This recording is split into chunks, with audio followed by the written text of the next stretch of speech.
Yes.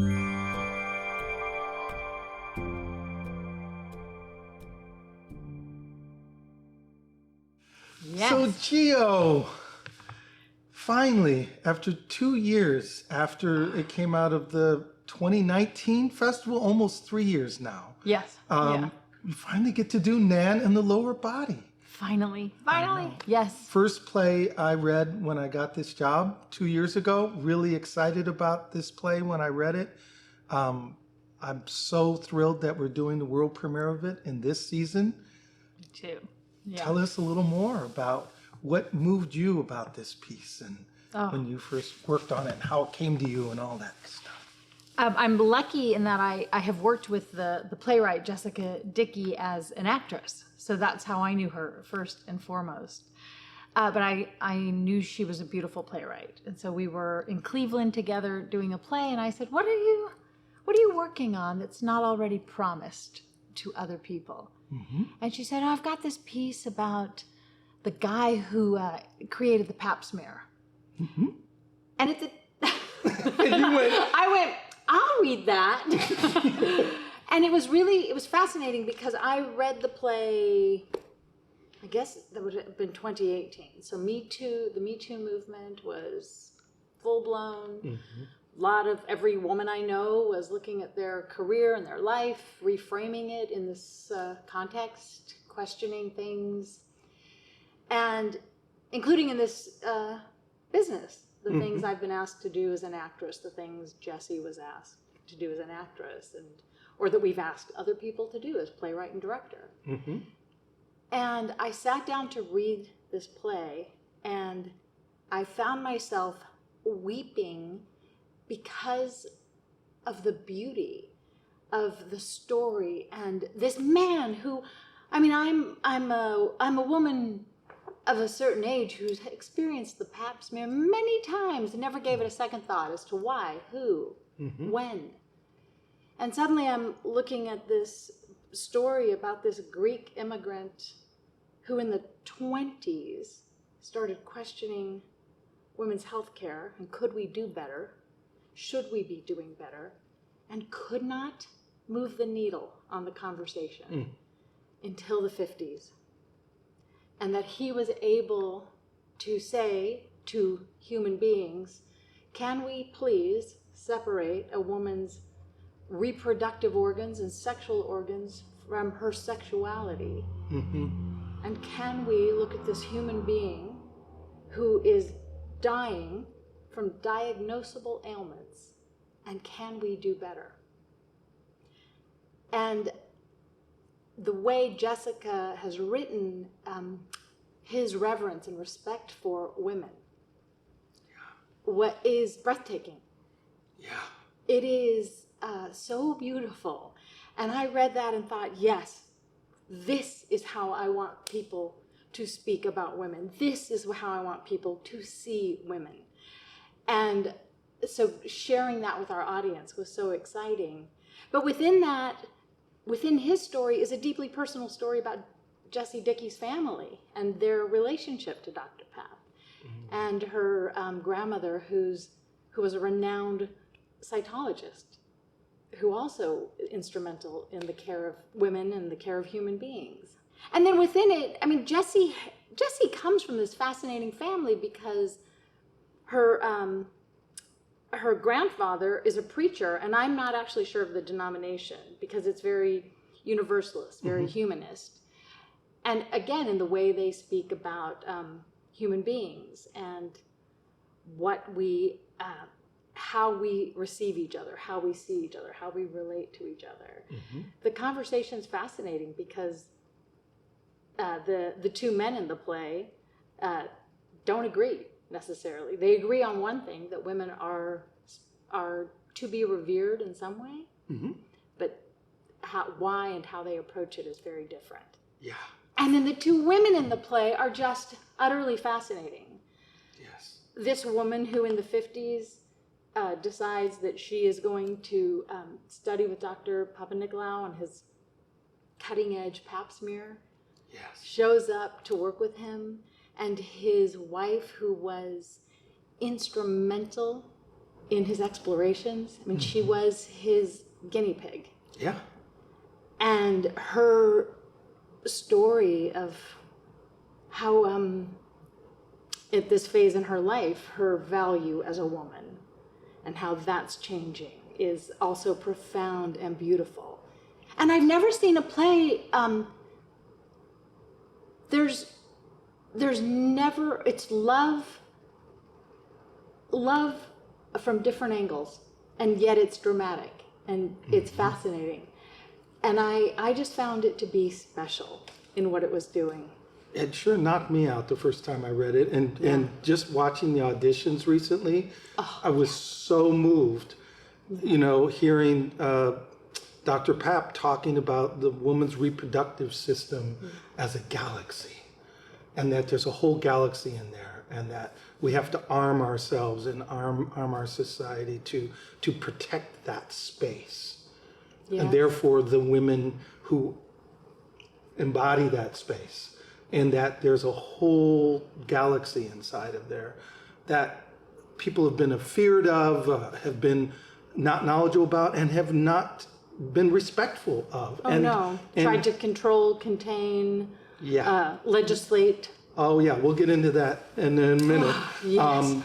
But the play is about marriage and about equality. My daughter, who's gonna be a doctor, she's starting med school and wants to be an OBGYN. We've spent our, her life. There's a flaw. Yeah, spent our lives trying to, empower her against a society that depowers her as a scientist, as a potential doctor, and that, OBGYNs for years were men, only men. And so to fight against that whole thing, and, when I read NAN, I was just knocked out at that NAN, and Dr. Papp talks about it early in the play, that, why are there not more women dealing with women's reproductive health issues, and that's a serious shame in the medical industry, but it's changing, and so I'm just very moved by this play, and really, I laughed a lot when I read it. I was moved to tears, but ultimately tears of joy that this story is being told. Me too. Yeah. The thing about Jessie that is amazing, she's delightfully wicked. And so the play, it's witty, it's fun, it's smart, and it comes at subject matter and human beings from all these different angles, and I love the humanity in it. And yeah. It's very personal and it's very human. But it's taking on some, without talking about it so heavily, issues that are very much palatable, to what's going on right now. Oh, right? So much. I mean, the whole reproductive health of women and how it's being legislated and politicized, and the oppression of women having their own choice about their bodies. Do you want to talk about that more, about what this piece, why now? Why it's particularly important right now? Yes. I mean, one of the things that was fascinating, and also researching and learning a little bit about Dr. Papanicolaou and some of his papers, the hypocrisy of people in the 50s who a woman's place is in the home and is to be a mother and is to you're to revere her and protect her, and at the same time you're not going to care for her. At the same time you would allow her to die from cervical cancer that we can diagnose if we will simply examine her, if we will treat her, if we will see her as something else. And that hypocrisy is, in my lifetime, to think that probably during the rehearsal of this play, Roe v. Wade will cease to be the law of the land, is something that I can't, when you said speak about it, I think I'd rather yell, rage, and cry. Yes. because it's unfathomable to me, and it's the same conversation. There are women who will die from ectopic pregnancy simply because it's not a surgery that will be allowed. Right. I mean, it makes no sense to me that body autonomy, that women do not have bodily autonomy. I can't process it. And yet, I grew up standing in front of Planned Parenthood from the time I was 13. Mm-hmm. Because when I was 13 and my mom and I were, I was learning about sex and had lots of questions and wanted to know, why Randall Terry or whoever, Operation Rescue, had so much to say about what was going on in my body. Mm. And at 13, I said, well, I want to stand in front of Planned Parenthood, and did it almost every Saturday. Mm-hmm. And then I was so happy when I didn't have to do it anymore. Yes. And now I look at this play, and that's part of why I'm so proud of us for doing it now, because women we are under attack. Our bodies are under attack. Yes. And it is worse for women of color. It is that swaths of our country cannot receive health care because I can't, it stuns me. And then part of what I think is, well, let's go back to the conversation. How do you view a woman? Mm-hmm. When you see a woman, what do you see? That's right. And I want everyone to see what Ted and Dr. Papanicolaou see. I know. And what they see and how they talk about really important right now. And I always think theater does it the best because it gets right at it in a very personal way. It's no longer placard politics and able to be, turned into this and that. It's like, these are people, these are actual women, these are their husbands, this is their relationship, this is their understanding. Mm-hmm. And you can't deny, what that's about. And it's about equality, and it's about respect for another human being and their right to make a choice about their body. And I just think it does it in such a beautiful way, and it wasn't intended to really be talking about what it's going to be speaking to right now. But no, it's a deeply personal story. It was relevant. It would have been relevant at any time. Absolutely. Because it's so human. The thing I love about theater is like a kid growing up in Las Vegas when there was no culture. There was not even Cirque du Soleil when I was a little kid. There was nothing. Mm-hmm. And so stories were the way I got to see that the world was so much larger than this desert island of madness, sparkles and madness. Right. And theater to me was the best sermons on humanity, on the most inspirational stories. And what it does better than anything else is invites you to sit at a table that you might not get an invitation to otherwise. Yeah. I get to be in the bedroom in some ways with Dr. Papanicolaou and his wife. Mm-hmm. I get to be in the examination room. I get to be in the laboratory as they're talking and relating and learning, and I get that experience. And I think it's so special when we get to do those things. It's what I love about theater. Absolutely. And what do you hope people will leave, with after seeing this production?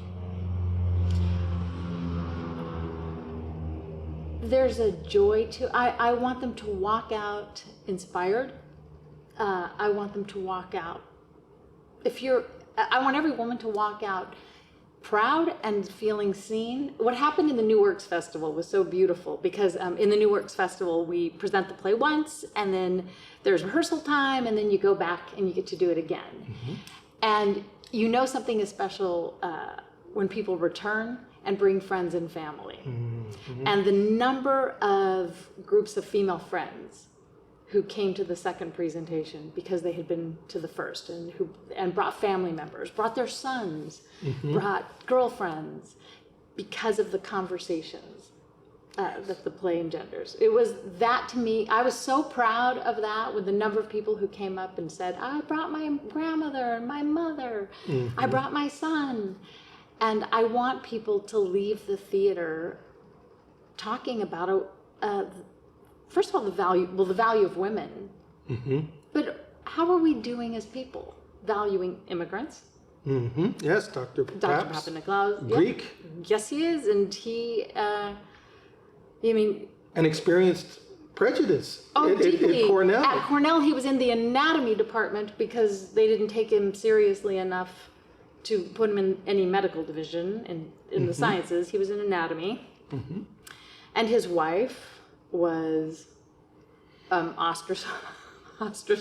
Yes. So I think there's so much to talk about in this play. Yeah.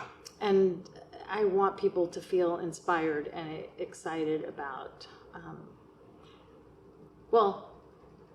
inspired to actually to call to action to protect women. Yes. Right now. Yes. Absolutely. Yeah. Absolutely. I want my son and daughter to see it for that very reason. Yep. And my daughter, particularly because she's in med school and she needs to stay strong and empowered as a woman going through that system and trying to do something that still has got a minority of women doing the job of being an OBGYN. Hello? It's just like, what? And my son, to continue to understand deeper about, what women go through and what they are in the world and in his relationship, and they're both beautiful people. But this play just unfolds that in such a gorgeous and powerful way and such a simple way and a lovely way.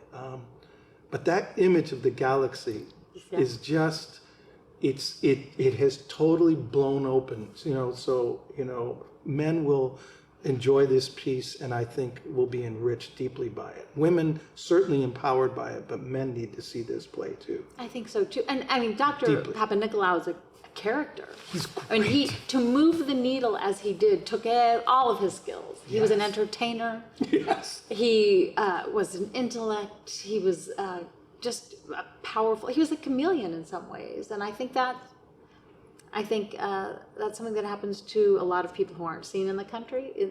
Immigrants. I think about my father. I think about people who he had something so important to do, and so he just kept finding ways to dance around the system, to move through the system, to be able to do what he had to do. And he is he's fascinating.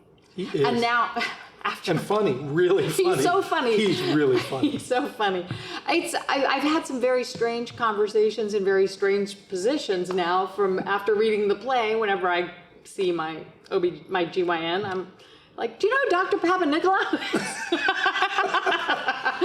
Yes. It is. And not everyone has.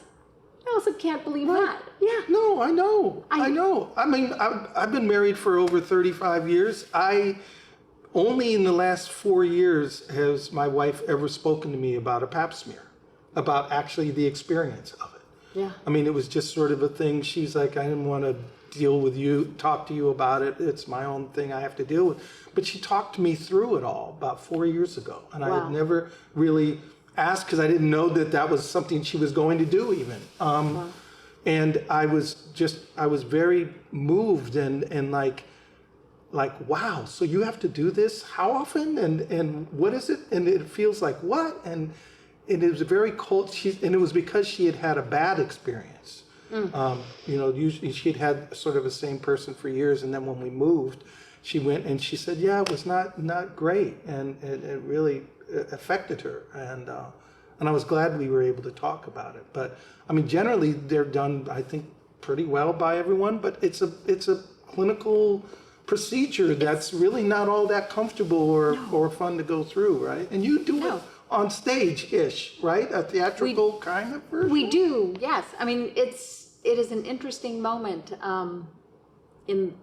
for the play. I'm sorry, as you were talking, I was just thinking of this man How do you ask a woman, hey, I'm doing this thing and I'm experimenting, and would you step into my office so that I can learn? And no wonder his wife was his greatest partner in this. Right. Right. And in the play, what's so beautiful is Nan shows up to be a psychologist. Yeah. She is going to sit there and explore the slides, and she's going to detect cancer. That is what her job will be. But then as a woman, she finds that she has questions and a need and no one to ask. There is no one to ask. There is no one to trust, no one to go to. And so a very special relationship forms between the two of them because she needs his expertise. Yes. And that is, it's pretty stunning. When I read the play, I had a moment where I went, well, this will be interesting when I bring this to everyone at TheatreWorks and say, shall we do it? Shall we do this play and do all that it asks of us? And that was also beautiful to experience in a reading something so powerful. The idea of what will be happening in a production. Yes. It's a very different conversation now. Right. And you're working with folks over at Stanford? Yes, we have to so learn much about this? support. So much support. They have been wonderful. We were able to tour the cytopathology labs and see what the advances in technology. Thank God. Yes. That was a pretty amazing. What used to be required of a cytopathologist, because it was sloppy. It was a smear of cells. Yes. And what you're looking for. I mean, we were there for an hour, and let us all be grateful that no one's life is in my hands, because they kept saying, can you see the halo around and You're like, nope. nope. No, I cannot. Do you see how this cell is a little different than this? No, there are thousands of them, and no, I'm not seeing it. And then to look at how the technology is advanced how it just was beautiful, and how many women were in the lab also. Great. And then we have a gynecologist who's advising us, because this is an ask for an actor and an actress. We have an intimacy coordinator. Yes. Thank goodness, because that trust, choosing a gynecologist is very serious. Choosing an actor to be somebody who's going it's also very serious. Yes. To take this very seriously. And we have such a beautiful cast. Yeah, they're great. Such a beautiful cast. I can't wait to start. Oh, It's going to be it's great. I can't wait for my kids to see it. It's going to be fantastic. And for our audience to see it. And for those who came to the New Works Festival to see it fully realized. Oh, yes. Yeah. We're so excited to bring it to the audience, to bring it back. We've been waiting for years. So it's now. It's time. Yeah, it's time. Here we go. Yep. Thank you.